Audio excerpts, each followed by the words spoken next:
Good morning, everyone.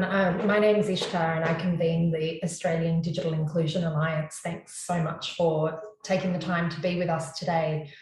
I want to begin by acknowledging that wherever we are across Australia, we're meeting on the lands of the First Nations people. And the traditional owners of the land where I am are the Wurundjeri people of the Kulin Nation. And I'd like to pay my respects to their elders past, present and emerging. To begin with, I might give a little bit of an overview of the ADIA before we move into the substance of today's discussion.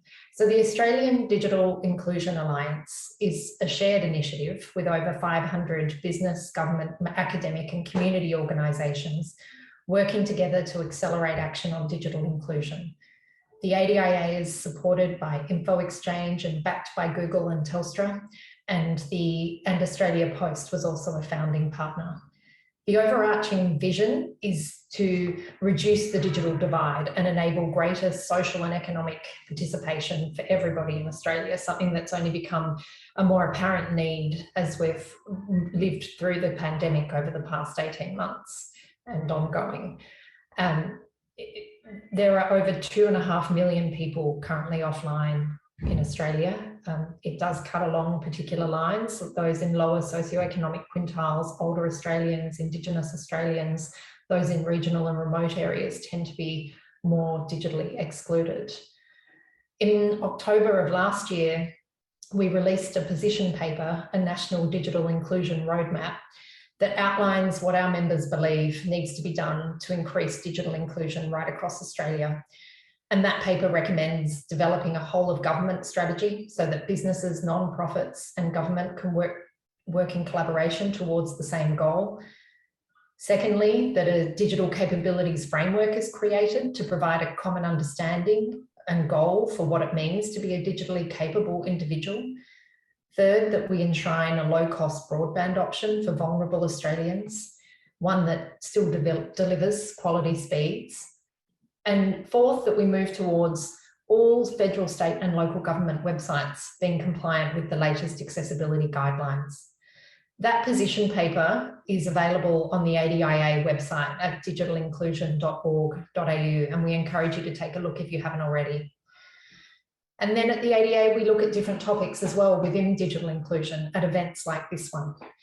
And there are a few programs and contacts we want to draw your attention to in relation to today's discussion, and we'll put those in the chat and walk through them at the end of the session. But just first up, for a bit of housekeeping, the session is being recorded and we will hear from our panelists, and after that there will be a Q&A session. I'd encourage you all to type your questions into the Q&A box throughout the session. And you can also upvote other people's questions by clicking the thumbs up button. As well, please make use of the chat feature throughout the event. If you like, you can change the settings to address panelists and attendees so that everybody can see your message. Or you can be more targeted, of course, if you like. But moving on to today's topic. So today's event is the launch of the report, Connecting Communities, Helping Communities Build Resilience and Better Prepare for Disasters. The report's a collaborative effort of Australian Red Cross, InfoXchange, Great Southern Bank and Meld Studios. They've worked with communities across Victoria, New South Wales and Queensland to identify and develop solutions to help reach digitally excluded Australians in disaster-prone communities. And so today we're going to hear from our panelists about the design and methodology of the report, its key findings, and their experience working within the communities. In terms of the partnership, you'll see representatives of the different organisations on your screen, and the panel will no doubt discuss this further. But this Connected Future partnership, which was established in 2019, made up of the organisations I mentioned, set out to understand and address the issue of digital exclusion for social and financial well-being. And along the way, they realised that many people who are currently digitally excluded need a clear motivation to get online, which is how they began working with bushfire-affected communities to design the prototype we'll hear about today.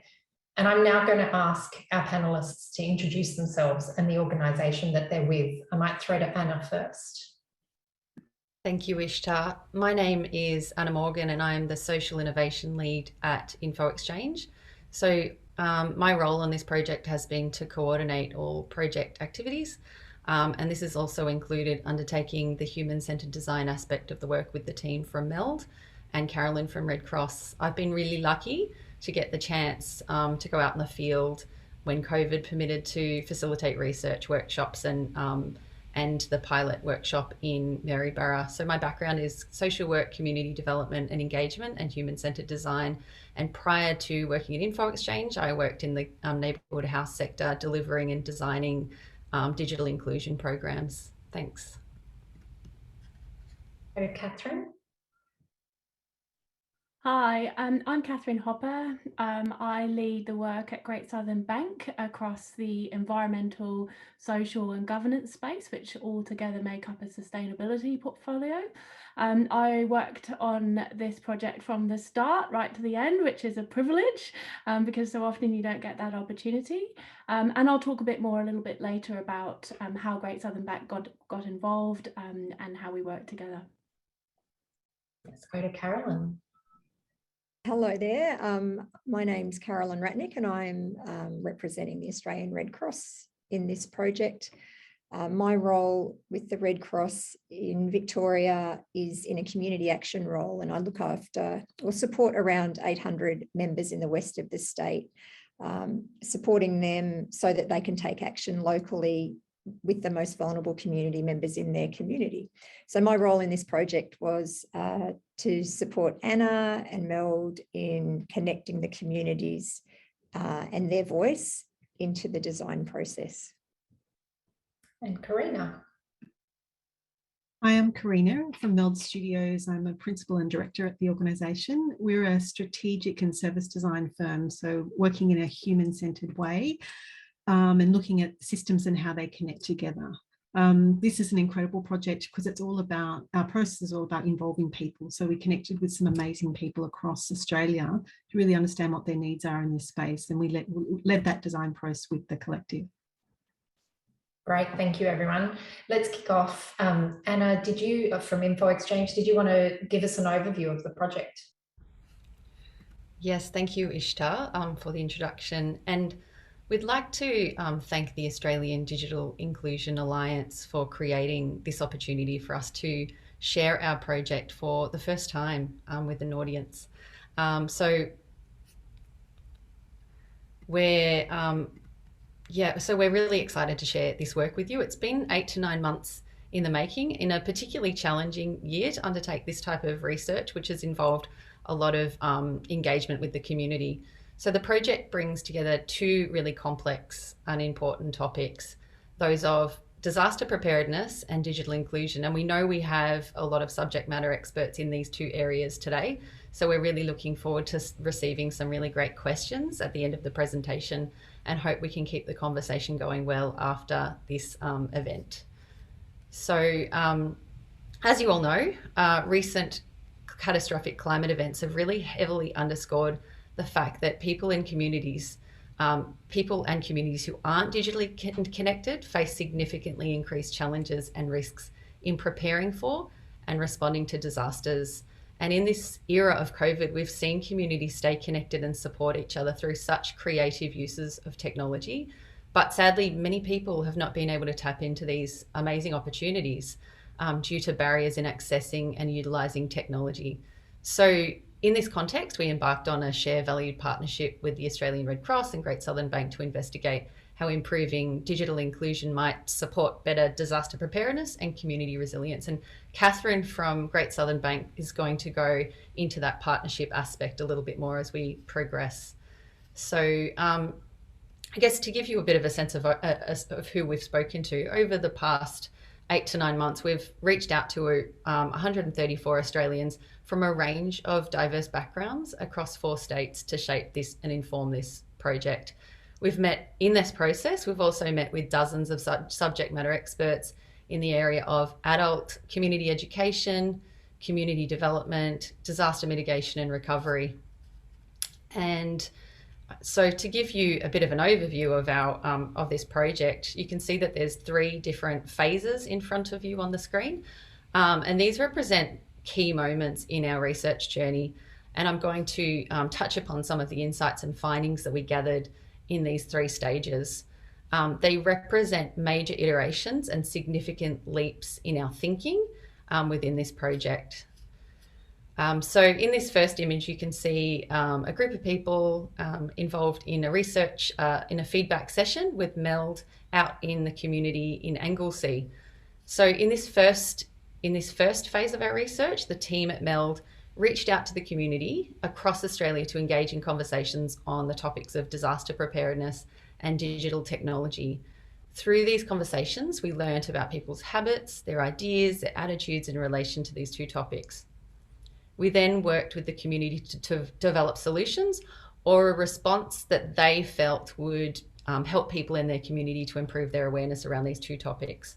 One of the most popular ideas that came through in these sessions was the idea of a buddy system. So this concept brings people together to help them to build relationships and support more vulnerable people to better prepare for potential disasters and increase digital capability with the guidance and support of another person. Now in this next phase, and you can see in this image, we've got Carolyn guiding a community member, Jeanette, through the process of the buddy system, and Jeanette's been given this opportunity to really shape and provide feedback about how she would like this program to work. So in phase 2, we built out the idea of the prototype and invited community members, volunteers, and experts from the community to provide further feedback.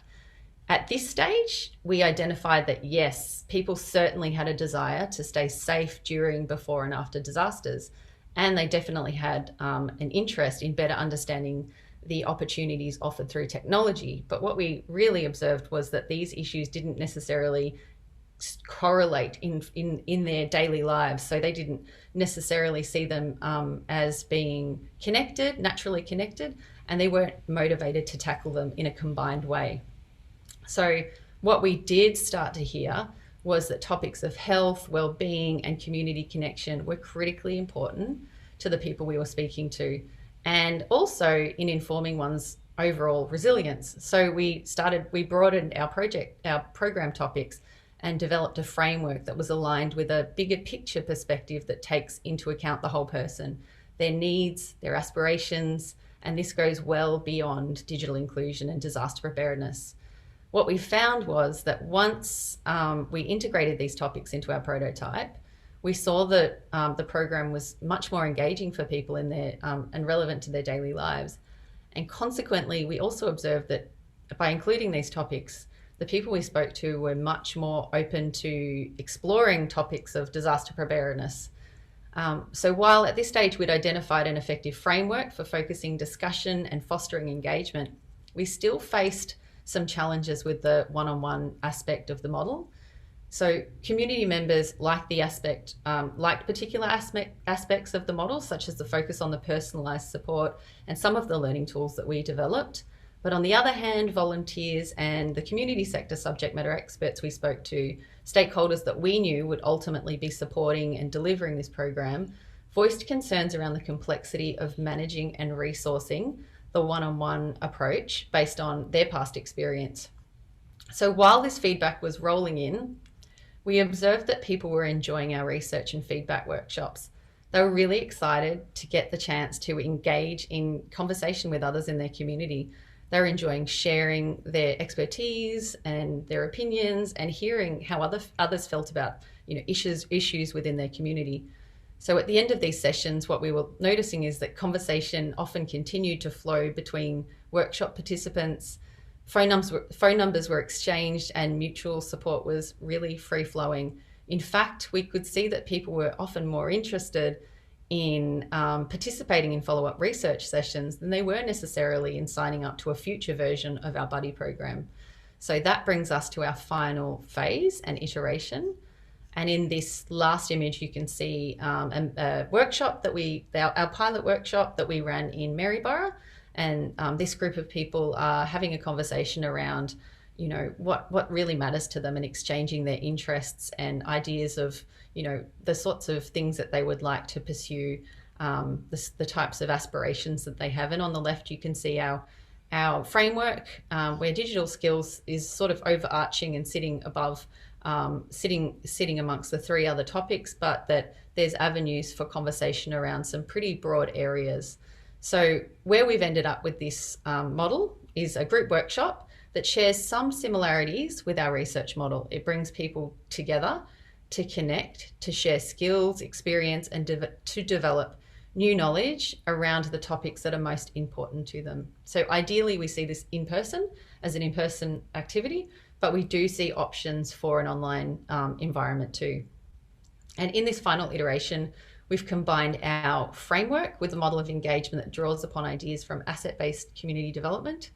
And it recognises that we all have a lot to offer in our community, but sometimes we're just missing an opportunity to have our skills recognised and a platform to share our knowledge with others. So this model of engagement seeks to build connections between members of the community, to genuinely see and hear them by validating their skills, talents and abilities, and to help them to find meaningful ways to share what they have to offer with others in the community. And provide avenues also for further development for things that, that they would like to develop new skills around, which would be addressed through experiential learning activities and by engaging the expertise of special guests, such as community groups, neighbourhood houses, local service providers, such as My Aged Care and the NDIS, and experts in disaster planning. The role of the facilitator in this model is to nurture dialogue and to ensure that everyone feels safe to contribute and plan and resource the session so that participants have the tools, the community engagement opportunities and resources that they need to continue to grow their knowledge.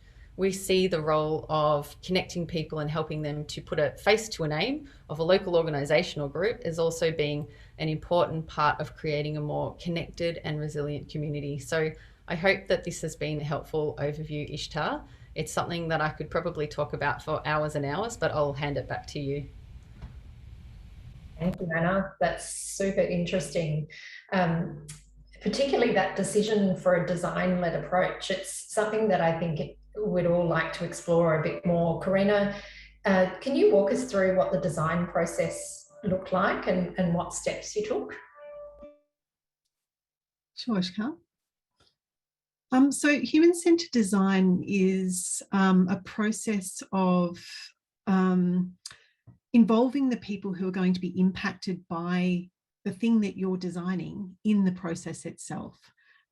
It's about bringing them along on the journey to help understand what their needs and challenges are, what are the things that are going on in their world and their context, so that in order to make sure that what you're going to be delivered will actually fit into that environment, and balancing that with the needs of the organisation who are going to be delivering it. So the human-centred design process, this is a really good model of understanding it. This is by the Design Council of UK. It's been around for many, many years, and you can Google it and have a look at it, but it pretty much talks to the process that we went through for this project. There are two main parts of this process. The first side is all around understanding what those needs and challenges are. What is the environment that we're trying to solve for? So instead of actually jumping to conclusions about what we think we might need from an organisation's perspective, what our customers might need, it's actually really getting deep into their world and contextually understanding what's going on for them. So in this space around disaster preparedness, we wanted to, and digital literacy, we wanted to understand, what does technology mean in their world? What experiences are they having right now? Where has technology fit or not into their lives? And also from a disaster preparedness perspective, what does disaster mean? We spoke to many, many people in which disaster had many different types of definitions and understanding of. So we wanted to really get an understanding of that space that they're in. We make sense of that information that we've heard and pull out kind of insights. What are the key learnings that we're finding here? Those things that we've heard help us redefine the problem as we may have seen it before, because we have that much more deep understanding. Based on that redefinition of that problem space, we bring people into that realm. So our customers in this space, the people that we had done that research with, stakeholders like the Country Fire Association and the volunteers, to generate lots and lots of ways that we can actually solve for that problem. And the great thing about this process is having all of those different people and stakeholders, people with different lived experiences, different expertise in that, all in the room together generating ideas, means we come up with lots of things from different people's perspective, and people are learning from each other and building on their knowledge and their own expertise to generate solutions together, which means they're going to be more robust from the start. Then what we do is we take those different ideas out and we test them in the real world with people who are going to be either impacted by those ideas or having to implement them. And we refine and learn based on what we're experiencing. So here we took out the idea, remember we took out the idea of the buddy system. And actually through that process, we learn actually the conversation is the really important part of that. So with this process, there's some sort of key mindsets that come into this. Being curious and being open to seeing the thing and hearing the thing that we may not have seen before. It's really about understanding things from people's own perspective, not putting our own layer of lens of assumptions over the top of that. We're open to kind of those seeing and discovering those new things. It's very iterative. We don't put out one idea into the world and make a decision, test it once and say that's the thing. We put lots of ideas out there. We generate lots of ideas. We test them multiple times because that will help us learn more and more about what we'll learn in that, what will work in that space. And we're also very pragmatic in this because we understand that the organisation has certain constraints around what can be delivered. The community and the customers and stakeholders may have certain constraints. So we're building that into that iterative process to make sure it's going to be working for all people involved. And it's inherently collaborative. Many organisations come up with an idea, and we see this a lot in our digital world. We've worked in this space where we've come up with an idea and we put it out there and hoping for the best that it will work for that community. But actually, we don't necessarily know. So being able to come up front and understand the context of this particular audience that we're looking at, work with them along this process in a generative, collaborative way means what we're going to put out into the world is going to be best for them. And then we're really excited about where we've come to on this particular project. So I'm just going to show you a couple of examples what this looked at. And this is an interesting thing when we think about COVID. You think about people who are digitally excluded or people who don't have access to digital devices, also people in disaster zone. We started this project around the bushfires and the floods that were happening, and COVID was kind of kicking off. And so you would think about a natural way to be able to do research with this with people who don't have access to the digital space would be to be physically with them. However, we wanted to access people in many, many remote locations. Some people had already been cut off by the fires, and also we were starting to get into the space of restrictions. So what we actually did is it adopted a lot of remote research techniques, and this can be done with people who are digitally excluded. We did a lot of interviews over the phone. They sent us photographs and pictures of things that they had they showed them on their screen. Some people would be able to FaceTime, and it was really great because being able to access people in there, over the phone means we could hear those first lived experiences in that way. So it was really, really important for us to be able to access those people who don't actually have internet technologies. So I would say in the beginning, 50% of our research was actually done over the phone. The other thing that we found when we were working with certain communities, we worked with a lot of linguistically diverse communities, is their adoption of technology as they'd come to the country. We did a lot of research with settlers who had recently come, migrants, and to see how technology was enabling them to get access to information around disasters that they had not even experienced before. So you can see here there's a picture of one of our Burmese migrants who had only recently been given his first mobile phone and was already using Google Translate to translate a lot of information in this environment. So there was a lot of techniques that we adopted to be able to reach these specific communities and engage with them in their way so we can understand what would or wouldn't work for them in the future. And we also did a lot of testing digital online as well. So using the phone and posting out materials to people so they could review them and tell us about their thoughts on those particular ideas. So very collaborative, very open, but also very pragmatic. And this is just a bit of an overview. As Anna has already said, we did talk to people all over Australia. That was reaching those different communities, both physically on the ground when we were able to get there in COVID, but also right across Australia. We would have done, despite COVID restrictions, we would have done this remote type of research to be able to reach those communities.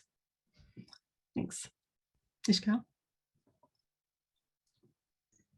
Super interesting. Thank you, Karina.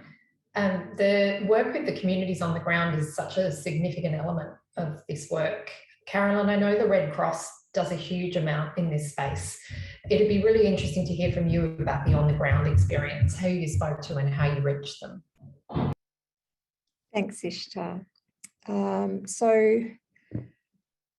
talk to you today about how and where I brought the voice of community into the design process of the project. And Anna and Karina have both touched on it lightly, but in a nutshell, we spoke with and listened to over 134 community members from all over, from Queensland, New South Wales, Victoria and Tasmania. We focused on people living in disaster-prone areas in regional Australia. And within that cohort, we aimed for as much diversity as possible, talking to people with low to no digital literacy levels, older community members, carers of and persons with disability, people living off the grid, people living with cognitive impairment, people with lived experience in disasters, as well as speaking with well-connected community members. And additionally, we've captured the voice of many subject matter experts in the emergency planning and recovery space and the community sector as well to help us inform the work we've done. How we reach these community members is a really key part of my role. And the journey to capture the community voice started well over 12 months ago. I know Anna referred to the project really kicking off about 8 months ago, but as soon as we were approached, our team was approached in Victoria about this project, I started the engagement, and it was multifaceted. And the things that I considered while planning the engagement for the project were which communities to engage, how to reach the right people in those communities, and who are the right people, and who are the people that support those communities that we're going to be working with.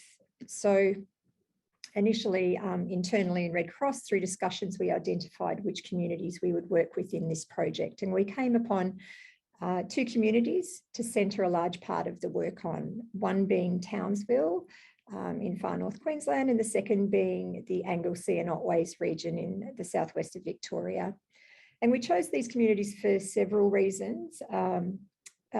Firstly, as they're both known to be disaster prone, so Townsville with floods and cyclones, and Anglesea and the Otways for their fire risks and the disasters they've experienced there.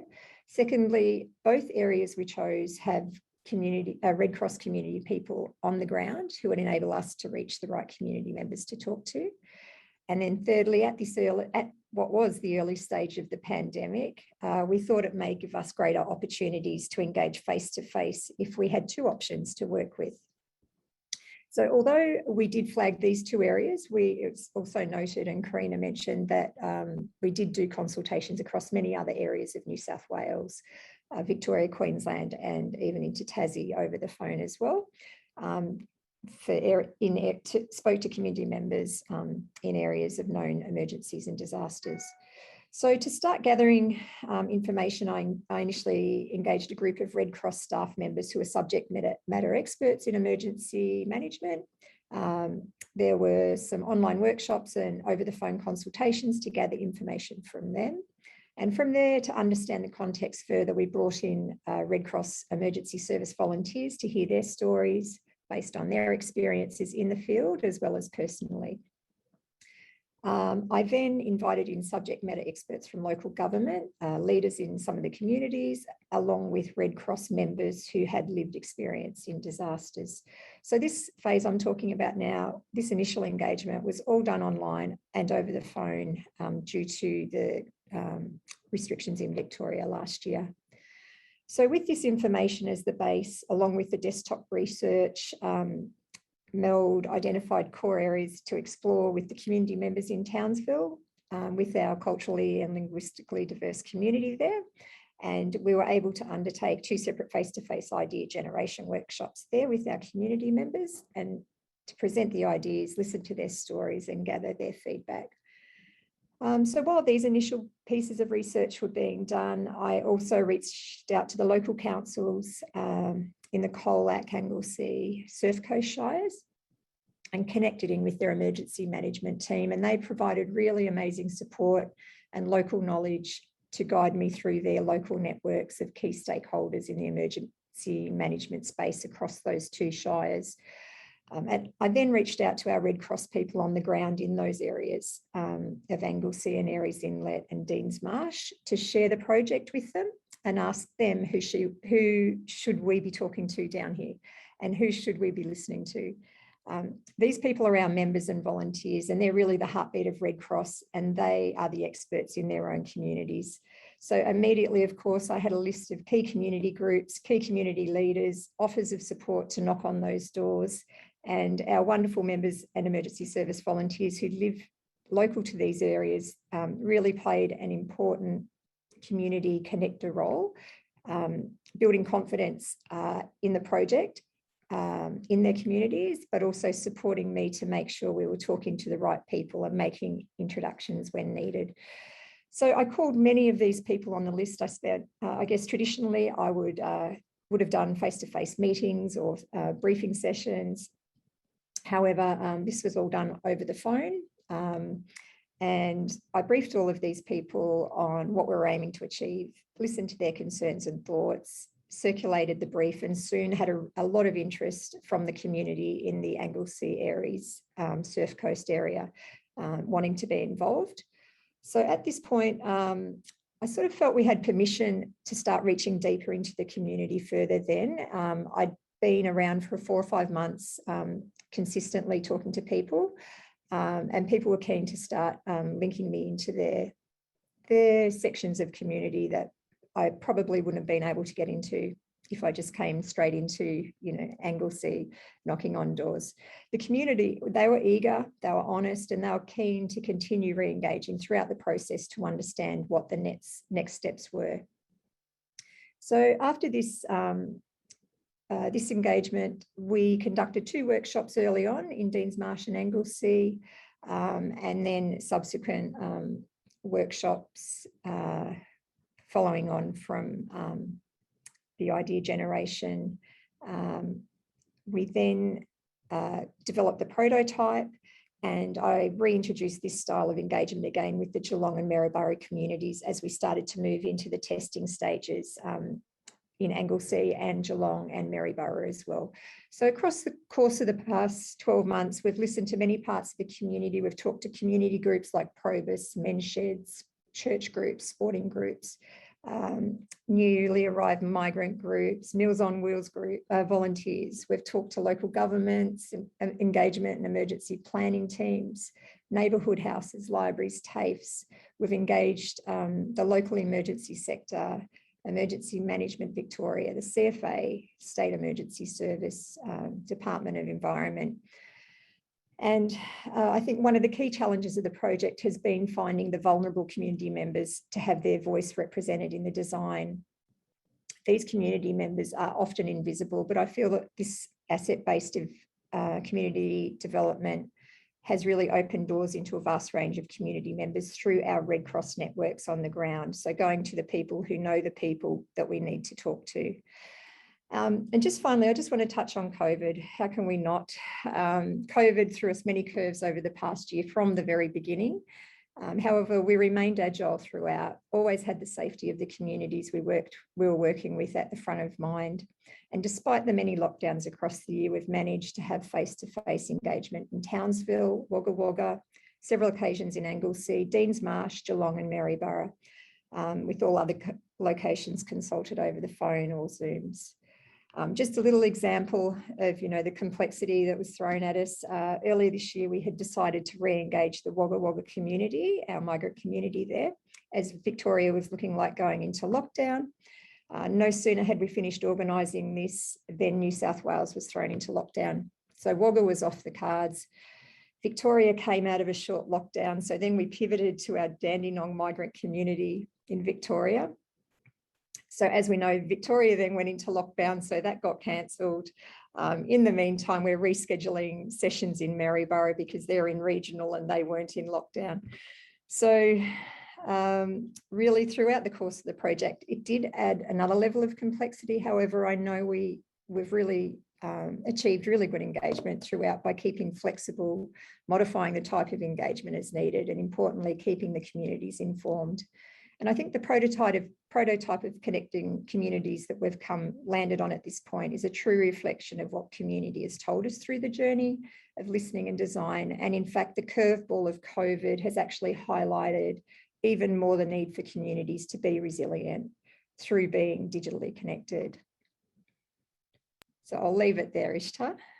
Thanks, Carolyn. It really is a tremendous level of complexity that you've had to navigate, but done it with aplomb. And the resilience of the team, I think, is really evident through that as well. And going back to that team and the partnership model that underpins this work, it's a really interesting group of organisations that got together for the Connected Future Partnership. I'd love to hear from you, Catherine, about the bank's perspective on its participation in this space. Yeah, thank you, Ishtar. So back in 2019, does anyone remember 2019? It feels quite a long time ago now. We began looking at the issue of digital inclusion and the challenges that many of our customers face, or some of our customers faced, in engaging with financial services like ours through our digital channels. And boy, has COVID turbocharged that challenge, I'd say.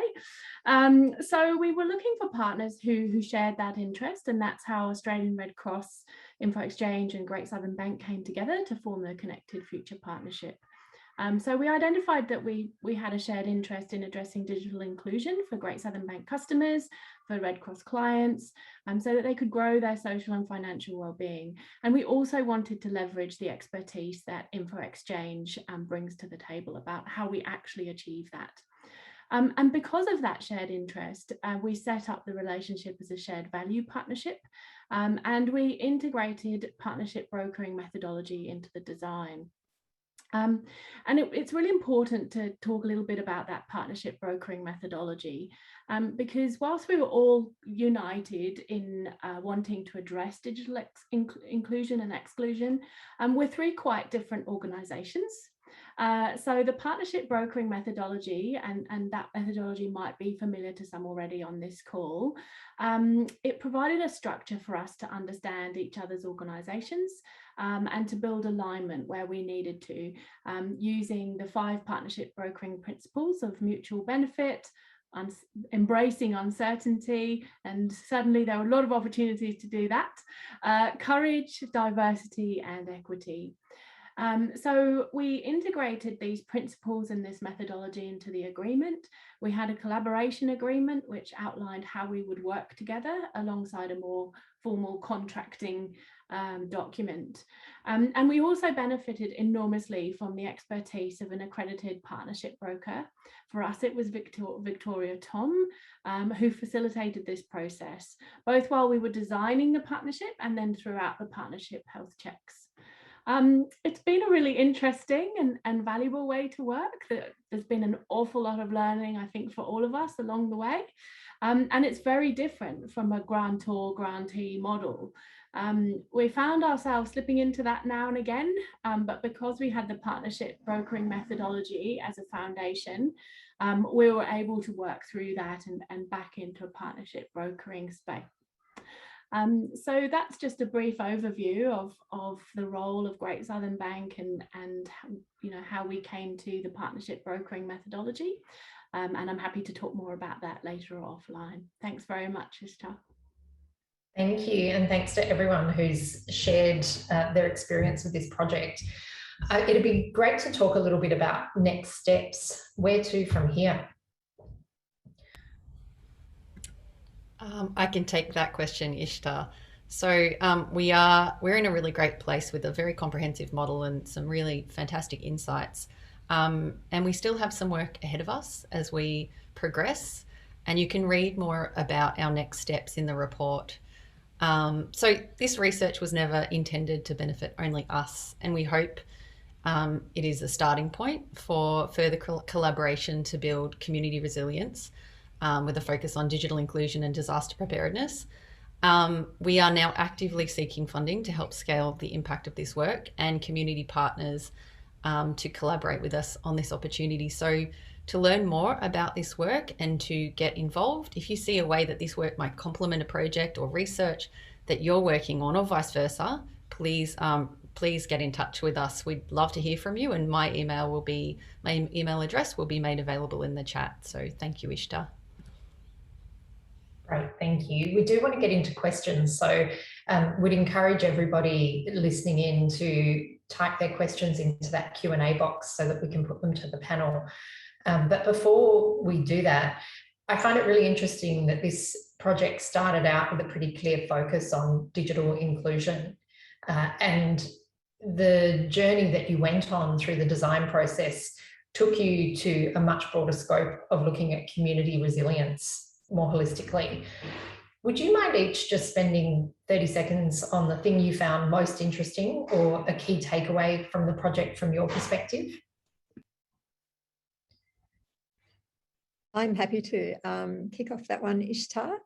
And I think one of the key learnings for me was it's shown me that vulnerable is not always what we think it looks like, particularly in this digital age. And I think vulnerability in this digital age is affecting people who wouldn't normally be considered vulnerable, just being not able to access, online services to apply for grants, whether it's for disaster recovery grants or whether it's to apply for to register with MyGov to get a digital certificate to say that you're COVID vaccinated. It's very hard, for a lot of community members now. So that was probably one of my big takeaways, is that vulnerable comes in many, many forms. I might just jump in with, I guess there are the two moments that stand out for me as being quite profound in shaping and validating our ideas in this work. And one was a conversation at the end of a feedback session. So we'd gone out to our community to talk about this model, and a participant at the end of the research came up to me and just expressed this joy at being asked how she felt about things, and playing this role of a subject matter expert. And she mentioned that since retirement she hasn't been called upon to share her expertise or to share that rich experience she has in life.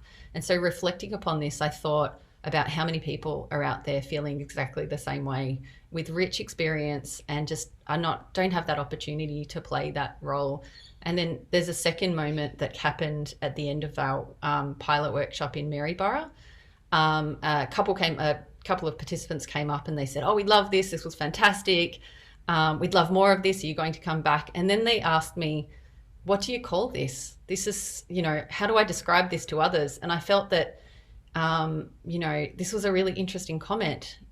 This, in combination with my first example, is that there is this genuine desire in our community for this collaborative and inclusive and supportive model of community participation like this one. But there's an absence of this experience to some degree, in that we struggle to find a way to articulate it. And it's so different than a lot of the sort of more institutionalized learning experiences that many of us have had. And so I guess these types of reflections and insights are how we've reached our most recent iteration, and will continue to pave the way in the work that we do moving forward. Thanks. I'll build on what Anna said. I think one of the surprises for me and for us was that the experts don't always have the answers. They're put in a position of authority, but they actually need support too. Whether it's in the digital space, I might be an expert in fire relief, but I don't actually know how to use a mobile phone myself. So we can look to the experts, but they are not always the people that have all of the answers. And I think the other side of this is how important it is to be owned by community and led by community, because it's not the same for every community. This is something that we found in all the spaces that we went through. They all have their different needs. And so giving them the tools to be able to build this out themselves is really important. And that's the way it will be successful for them. Yeah, and I'd just like to add to that, because I think what really landed for me was this, the model that Anna put so well in her earlier slide, which is, you know, communities being motivated by a broader goal than digital inclusion. And so I think my comment is more a reflection around, well, if that's the case for digital inclusion, how are we thinking differently about all the many social issues that we want to turn the dial on, and how do we completely change how we think about that to address them? Just building on that, it's actually a great transition into our Q&A. One of the first questions that's been asked is that it does sound like the model that's been landed upon extends beyond disaster preparedness and beyond digital development of digital skills.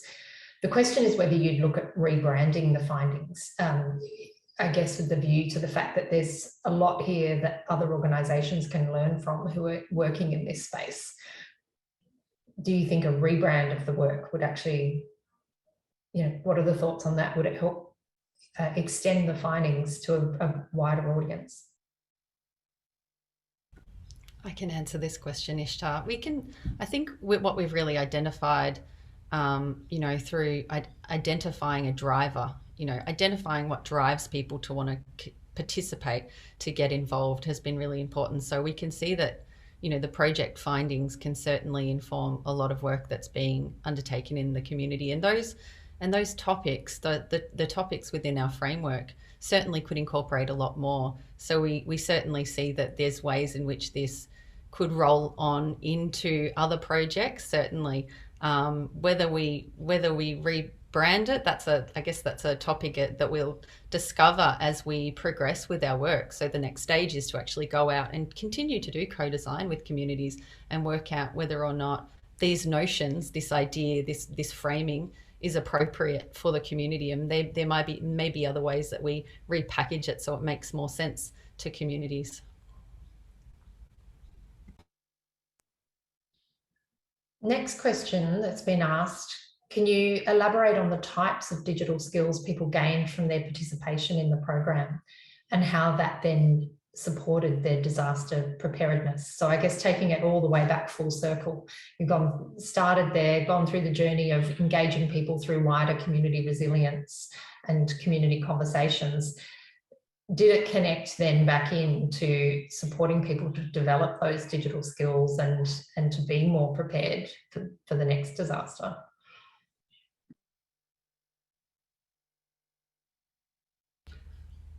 I'll jump in again, Ishtar. So in the work that we've done, we haven't been focused on the delivery of the actual digital skill delivery, or so we've been learning more about what people's aspirations are, and the next stage will actually be looking at the technical, supporting people with those to develop those technical skills. But you know what we heard, you know, is that digital literacy is not a straight line. So the points in which people can engage in this process, we met people that have very few digital skills. So jumping straight into the conversation about here's an app is just not suitable. And so what we're looking at is working with people at starting where they're at, creating points of engagement around digital technology. So there's that interest, and then working towards, you know, some of the technology that is really, you know, that will really support people to stay connected and to have relevant information. And that might look like, I mean, there's certainly an interest in, you know, the WhatsApp groups, and there's an interest in the Facebook groups, and there's an interest in some of those apps. But again, we need to probably, you know, ensure that we're appropriately finding points of departure, or points to start those conversations that really align with where skills are at. And that will be an interesting part of our next step, when we're bringing people together with very different digital literacy skills potentially, and to see how we might navigate that space. Makes sense. Did anybody else want to add to that? I just want to, it's also thinking about digital skills as not as the individual. It can be very much about partnership or a relationship with someone else who may have that digital access, and I'm working with them as part of the introduction. It can do with the family unit. And again, it comes back to community. So even when we think about raising awareness and the skill set, it often can go through, as Anna said, it's very wide-ranging definition. It can go, we need to go through multiple layers to even get back to the actual person who really is in need. So we're thinking much more widely, and this is why the community solution is so good, because there are many avenues to get to those people and make sure that they may never have the access themselves, but they're very close to another person or people that do. And Ishtar, can I just add to that what Karina and Anna have just spoken to? An example was in our Maryborough workshop, we had one community member who had some ongoing health issues, and for 18 months or so had been trying to access NDS forms online, seeking support, came up with roadblocks every single time. And through our activities in the workshop, we identified that there was a community member in the workshop who worked in community services and worked in NDIS.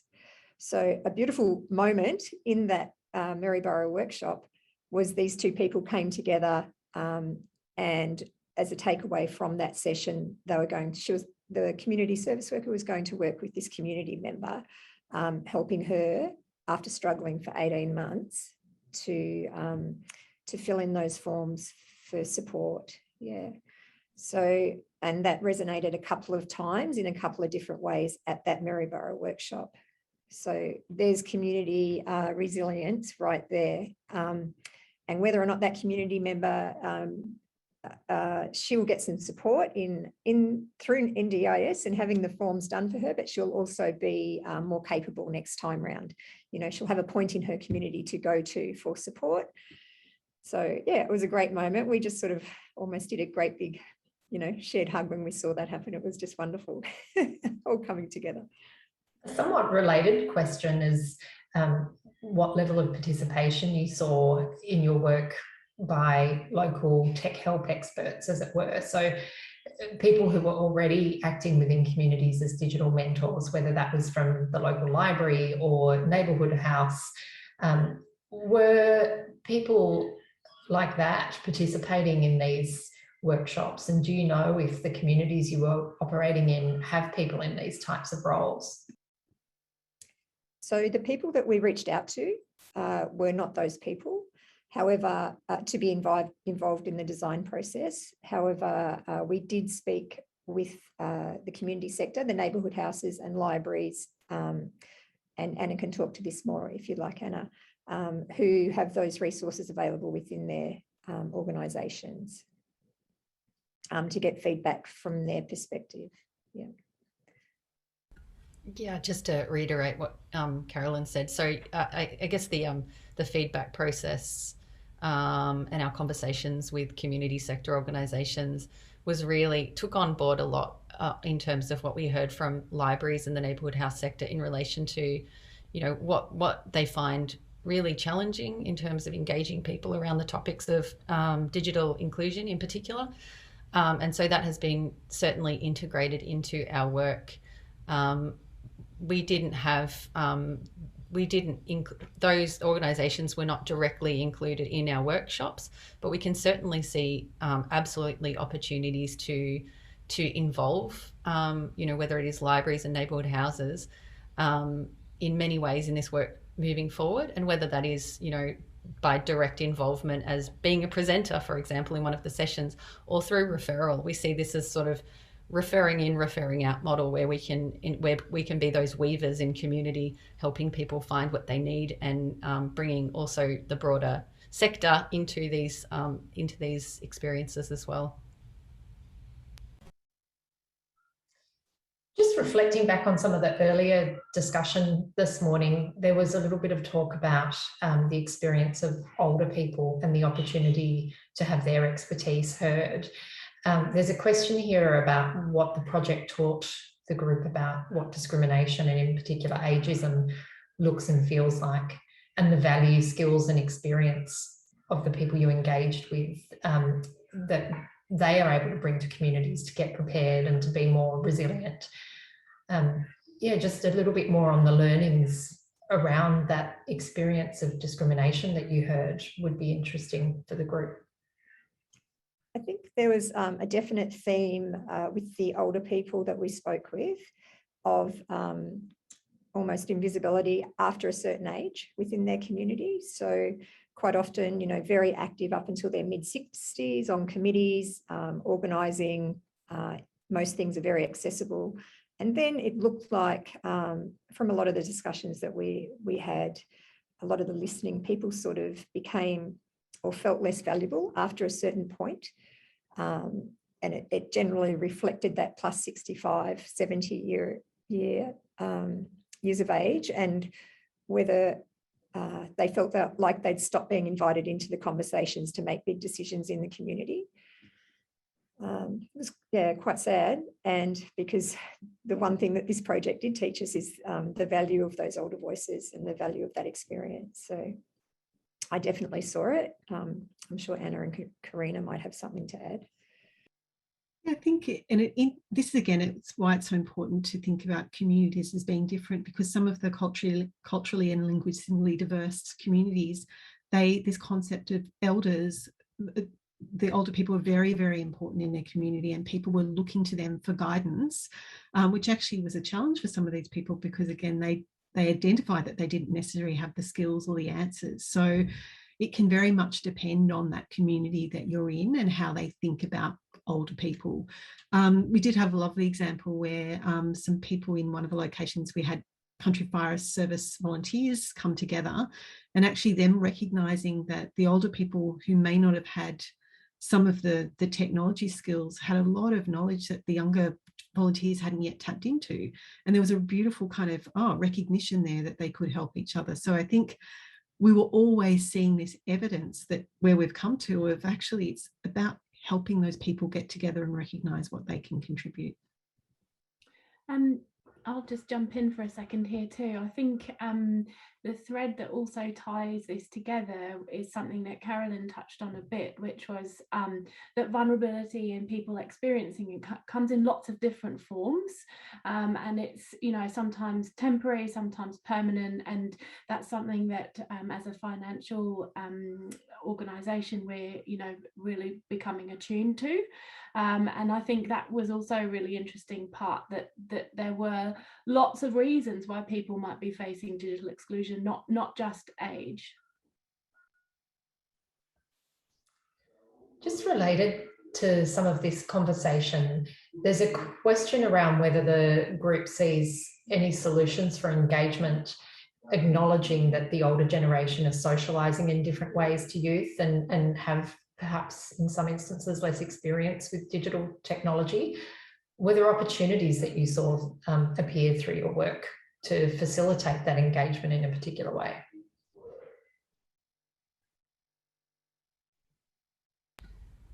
So I guess what we really identified when going through our various research processes and learning about, I guess I can think of one example. We created a poster that was a poster of like this project, and we had, you know, we were at that stage talking to a lot of people who were over the age of 70, and we were talking about, you know, what attracts you to these particular ideas, what attracts you to this particular project.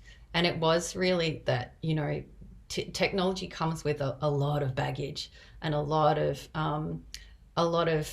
fear and anxiety. And we could see that there was something around the framing of this idea that these community members had seen those posters on the wall in the community. They'd seen this type of thing before, but it wasn't speaking to something within, you know, particularly I'm talking about the sort of 60, 65 plus generation. And in fact, what they were looking for was something very different, and they weren't able to find that. And that was something that was like really safe to ask questions, because there's just this challenge around, I feel like I get shut down every time I talk about technology. I feel like I can't remember all the stuff. And I feel like I'm just not, this is a real struggle. So reframing it around, being something that's much more open to having bigger picture conversations, and then scaffolding our way to working to technology in a way that feels safe and comfortable and supported. So I think that's, our big takeaway was going head on. Technology is not appropriate for everyone and it's not engaging. And so finding new ways to create those pre-engagements, those conversations, having a conversation about technology before we get into the digital skill stuff is really important. And that's what we discovered, getting this opportunity to just talk about it and explore ideas. That was a big takeaway. I feel the same with the disaster preparedness space. People in the environment, in the workshop environment, they were happy to talk about their experience or what support they needed. However, and then bringing the digital tools that were relevant to their specific needs. So that was evident as well. Talking about disaster preparedness, because that one of the key findings we found is it's just overwhelming for a lot of people being prepared for a number of reasons. And this type of workshop environment with people around you that might have experience or different experience but can support you was a much more engaging way of talking about it, and then applying, engaging in digital learning around that space. I think, and kind of summarising two things that they've talked, both Anna and Caroline have talked to, is that the importance of it being relevant to me and me as an individual, and so finding the way in that works for that. But also from a disaster preparedness, there's so much out there. People feel overwhelmed. What are the things that relate to my situation, and my community is more likely to know that than if I go and do a sort of a blanket search or ask out there in the world. So both of those things tackled through this community lens just lend themselves so much more to reaching and working through it.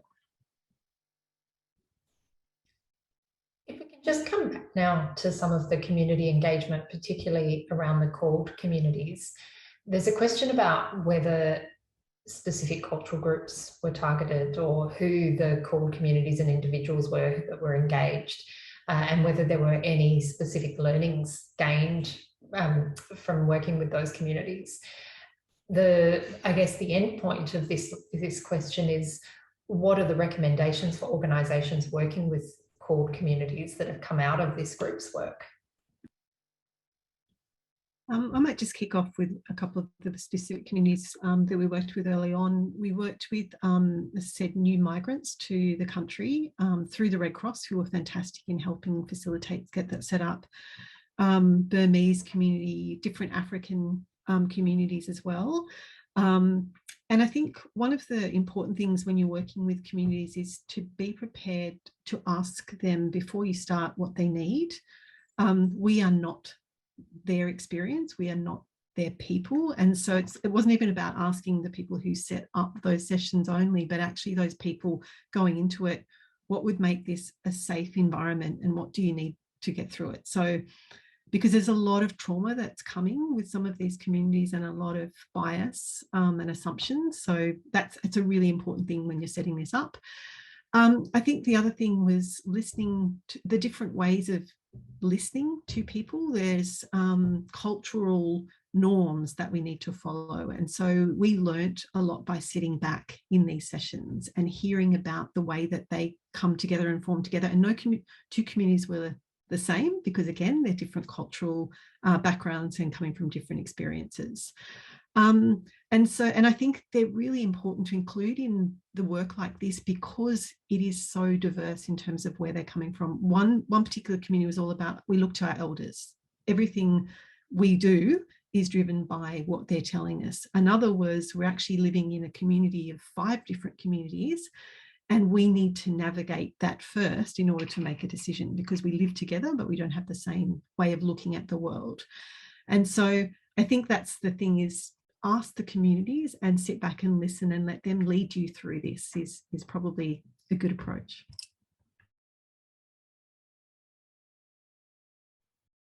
Does anyone want to add to that? No. There's a query now coming back to the buddy system that was explored through the course of the work. what was involved in the buddy system work, and at what stage was it used in the project? And do you envisage it having a role going forward?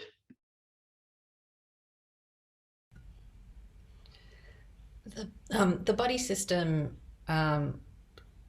adopted a type of a coaching approach. So looking at a short-term type of engagement between either, you know, a formal volunteer or someone with the community that supports a community member that has the aspiration. Remember, this is sort of preceding a little bit the framework that we came up with, but to bring this community member on the journey to identify their goals through this sort of coaching approach, to identify a set of goals and to work through those together, and then also using some experiential learning tools to help reframe or contextualize. So using things like scenario cards. So we had all of these tools, scenario cards, some challenge cards to keep things fun, and a way to sort of create momentum between the two. And we also had a real focus on relationship building. So we recognized we had these sort of icebreaker tools as well, and the community loved this. I think everybody loves these icebreakers. That allows us to build rapid relationships, and we knew that, you know, bringing two people together that might not know each other, we wanted them to build that relationship really, really quickly, build a really nice bond, so then they felt safe and they would continue to work together for a period of time. So there's certainly the possibility that we could use some of those experiential learning tools, because we see the value of them, that people like that relationship stuff. So there is definitely a big possibility of integrating some of that into the learning materials within the workshop model.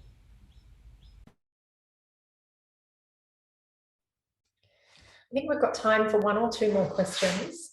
There's a query here about whether issues related to privacy and personal information arose throughout the project, and if so, how were those managed? When we had our first Anglesea workshop, we presented 39 concepts or ideas that were generated out of the initial Townsville concepts. And a lot of the conversation in that first Anglesea workshop was around fear of privacy being breached. And Karina, you might want to speak more to it, but it was definitely something that popped up in that very first workshop. Yeah, I think, you know, any kind of buddy system or putting people together, and Carolyn's already talked about, you know, helping me fill out my NDAS form, which has a whole lot of implications around sharing information with somebody else as I'm going through that process, that I think will need to be looked into further as we go through this process and building it out. How do we make sure those people are protected, that the right people are kind of involved in this for the right reason? What is the guidance that we give people who may not even be aware that privacy of their information is a thing? As Carolyn said, there's lots of vulnerabilities that we're talking to, and so we didn't explore it in a deep way in terms of testing through it, but it's definitely something that we want to look into, because we know that the way to come in is through a personal motivation of I need to do something, and often that's something I may not have been able to do before. Access my MyGov account is a classic one. If you're going to be sharing your password with someone, there's implications to that. Okay, so this one's a great one to finish up on. Great discussions about digital inclusion today. What are you most excited about for what's next?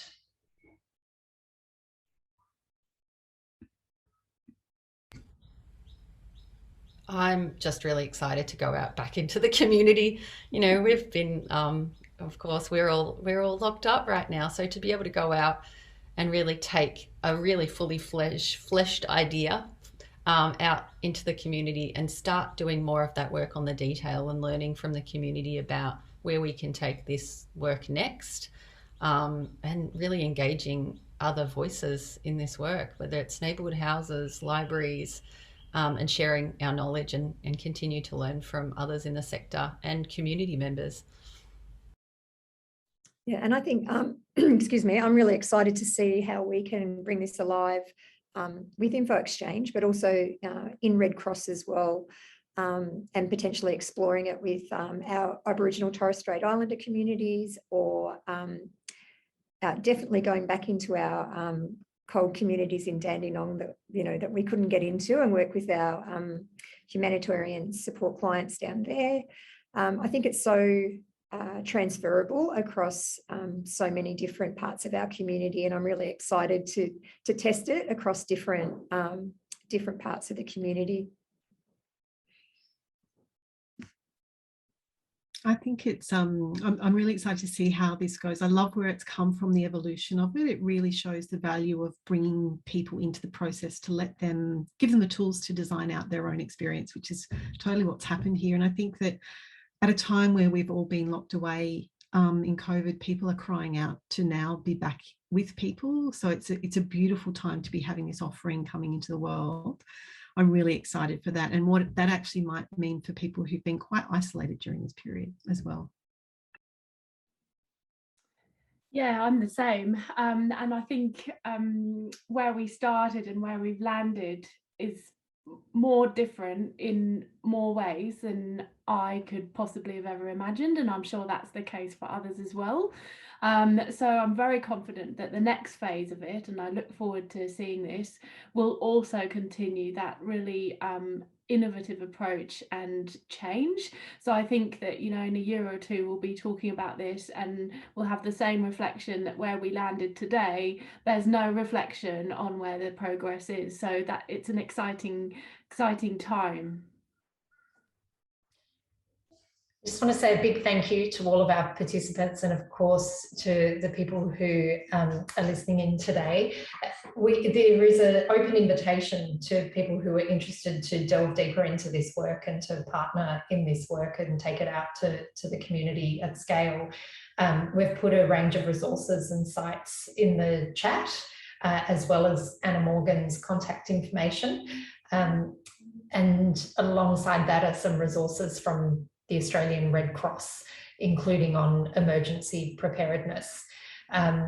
Please also sign up for the Australian Digital Inclusion Alliance newsletters if you haven't already. We'll be sharing a recording of this for those who weren't able to make it today. And with that, I'd like to thank everybody again, and enjoy the rest of your day. We look forward to continuing the conversation another time.